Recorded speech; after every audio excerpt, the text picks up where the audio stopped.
Hello everyone, কেমন আছো সবাই? আশা করি ভালো আছো। তোমার ছোঁয়ায় বদলে যাওয়া আমি, পার্ট 1। তো চলো বেশি কথা না বলে গল্প শুরু করা যাক। আমি আগে খুব সাধারণ একটা মেয়ে ছিলাম, চুপচাপ, নিজের মতো। প্রেম ভালোবাসা নিয়ে কখনো বিশেষ ভাবিনি। আমার জীবন মানেই ছিল পড়াশোনা, ডায়েরিতে 2-4 লাইন লেখা আর সন্ধ্যায় আকাশ দেখা। কিন্তু মানুষ নাকি তখনই বদলে যায় যখন তার জীবনে ঠিক মানুষটা আসে। ও এসেছিল এক বর্ষার দুপুরে। কলেজের করিডোর ভিজে ছিল, জানলার কাছে বৃষ্টির ফোঁটা টুপটাপ শব্দ করছিল। আমি লাইব্রেরি থেকে বই নিয়ে বের হচ্ছিলাম, হঠাৎ পেছন থেকে কেউ ধাক্কা দিল। বইগুলো মেঝেতে পড়ে গেল। সরি, আমি খেয়াল করিনি। আমি মাথা তুলে তাকালাম, চোখ দুটো যেন কেমন শান্ত, অথচ ভেতরে লুকানো ঝড় আছে। ভেজা চুল কপালে লেগে আছে। একটু অপ্রস্তুত হাসলো। সেই দিনই প্রথম জানলাম ওর নাম মেহর।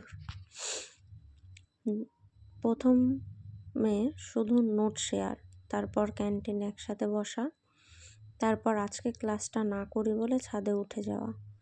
ও খুব কম কথা বলতো, কিন্তু যখন বলতো মনে হতো আমি পৃথিবীর সবচেয়ে গুরুত্বপূর্ণ মানুষ। ওর চোখে এক অদ্ভুত মায়া ছিল। আমি মাঝে মাঝে ইচ্ছে করেই তাকিয়ে থাকতাম, তারপর হঠাৎ চোখ সরিয়ে নিতাম, যেন ধরা পড়ে গেলে লজ্জা পাবো। একদিন ও বলল, তুই খুব অন্যরকম জানিস, তোর ভেতর একটা আলাদা আলো আছে। আমি হেসে বলেছিলাম, সবাই তো একরকম। ও মাথা নাড়িয়ে বলেছিল, না, তুই না থাকলে আমার দিনটা কেমন ফাঁকা লাগে। সেদিন আমার বুকের ভেতর কেমন যেন দুলে উঠেছিল। আমি কি তখনই বুঝেছিলাম? হয়তো বুঝেছিলাম, কিন্তু স্বীকার করিনি। সেদিন কলেজ ছুটি হওয়ার পর হঠাৎ ঝড় উঠল। সবাই দৌড়ে বাস ধরতে গেল। আমরা বারান্দায় দাঁড়িয়েছিলাম, পুরো কলেজ ফাঁকা। মেহর আমার হাত ধরল, এভাবে আগে কখনো ধরেনি। আমি চমকে উঠলাম, কিন্তু হাত ছাড়ালাম না। ও খুব আস্তে বলল, তুই কি কখনো ভেবেছিস আমরা যদি একে অপরকে একটু অন্যরকমভাবে দেখি? আমার নিঃশ্বাস আটকে গিয়েছিল, চারপাশে শুধু বৃষ্টির শব্দ। আমি জিজ্ঞেস করলাম, কেমন অন্যরকম? ও আমার দিকে তাকালো, সেই দৃষ্টি আজও ভুলিনি। যেমন তুই ছাড়া আমি থাকতে চাই না। আমার মনে হচ্ছিল সময় থেমে গেছে। আমি বুঝলাম এটা বন্ধুত্ব না, এটা তার থেকেও গভীর, নরম, উষ্ণ কিছু। আমি ধীরে ধীরে বললাম, আমিও তোকে ছাড়া দিন কল্পনা করতে পারি না। ওর চোখে তখন জল চিকচিক করছিল। ও এগিয়ে এসে কপালটা আমার কাঁধে রাখলো।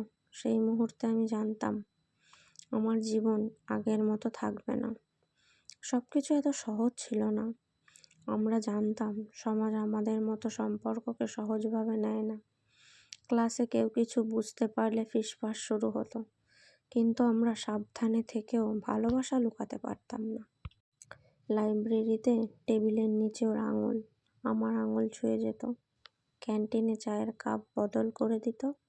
হঠাৎ করে ছোট্ট চিরকুটে কিছু লিখে দিত, তুই আমার শান্তি। আমি রাতে ডায়েরিতে লিখতাম, আমি একটা মেয়েকে ভালোবাসি, আর এতে আমার কোনো লজ্জা নেই। এক সন্ধ্যায় আমরা নদীর ধারে বসেছিলাম। আকাশে হালকা গোলাপি রং, বাতাসে কাশফুলের গন্ধ। মেহের বলল, সবাই একদিন জানতে পারে, তখন কি হবে? আমি ওর হাত শক্ত করে ধরে বললাম, তাহলে আমরা একসাথে দাঁড়াবো।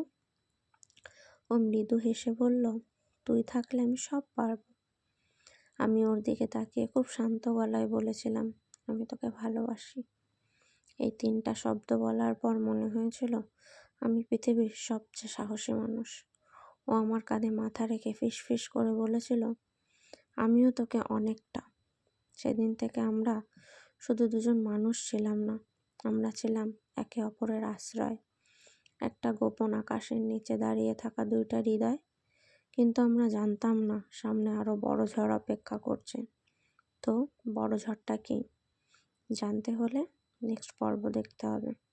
নেক্সট পর্ব আসবে খুব তাড়াতাড়ি। ততক্ষণের জন্য সবাই ভালো থেকো, সুস্থ থেকো। আর গল্পগুলো ভালো লাগলে একটু লাইক কমেন্ট করতে হবে তো নাকি? তো সাবস্ক্রাইব করে দিও। রাধে রাধে।